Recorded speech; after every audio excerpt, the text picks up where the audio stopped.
and do a very popular exercise now. It's a passive exercise called legs up the wall.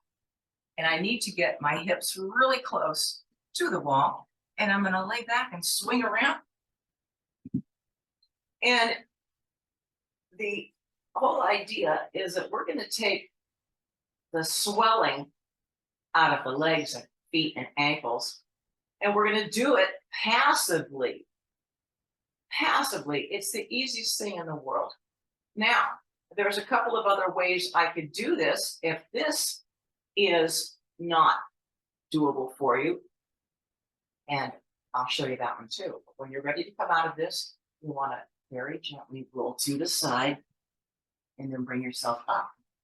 So now, if I'm not going to be able to do legs up the wall, let's say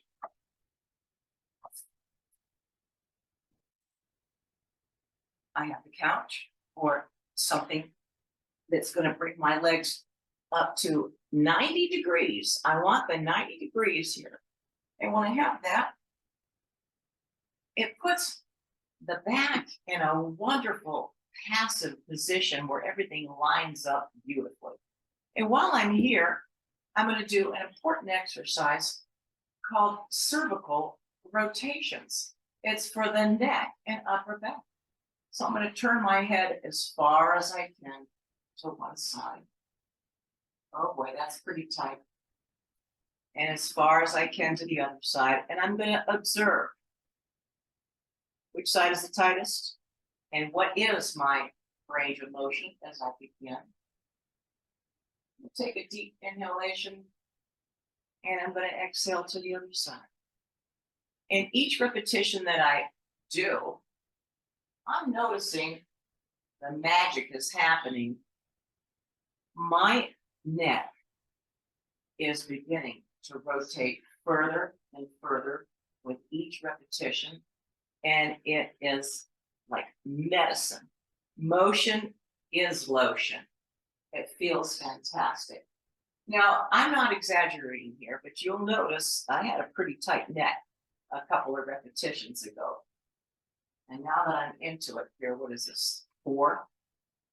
Look how quick my neck is responding to this. And 5. Now these you'll never do quick. So you just notice how I performed 6. And already, will you look at that? Notice the progress. I'm already touching from one side to the other. That's beautiful. Now with my head and neck in a straight position, I'm going to go ahead and go back to the wall at this one to show you one more variation of the feet.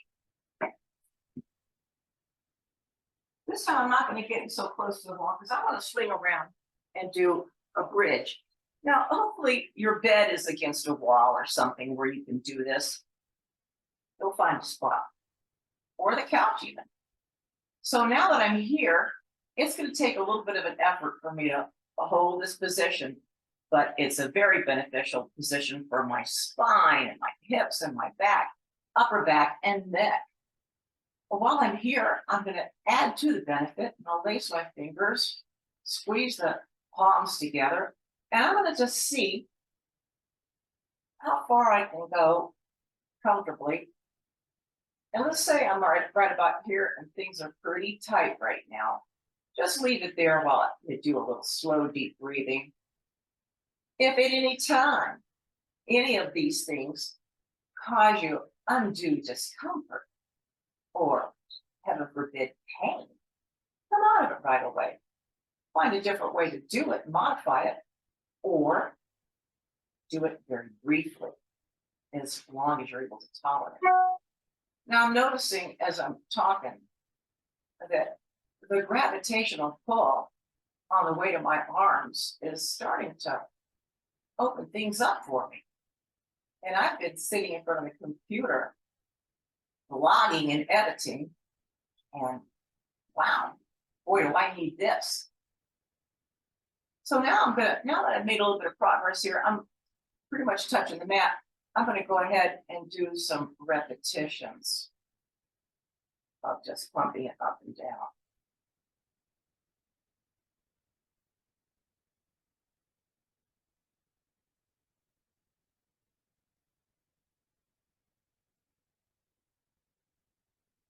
excellent for the upper body posture. All the postural muscles that need a little bit of attention from our ergonomic lifestyle of being forward oriented to the computer, to the steering wheel, to all of our tasks. Okay, so that one did me a lot of good. I hope it did you too. Now, while I'm here, I'm going to go a step further. This is one of my favorite ones. It might not work for you, but I'm going to put my hands down on the mat. And while I'm here, I'm going to see if I can do a pelvic rock, tilt the pelvis up and roll it up into a bridge. And as I do that, oh, the upper back and the neck. Yes, just what the doctor ordered. And when I come back down, I want to roll it down nice and slow, one vertebrae at a time. Nice and fluid. And one good repetition deserves another. Now I want you to liken your spine to a bicycle chain, one link at a time, rolling independent of the one before it as you go all the way through the whole range, up, up, up. And slow it down. I'm going to get 3 of these good ones here. Take a deep breath, roll it up. Oh, that fixed my upper back and my neck, I'll tell you that.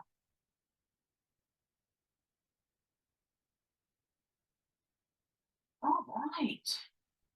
Ooh. And there you have it.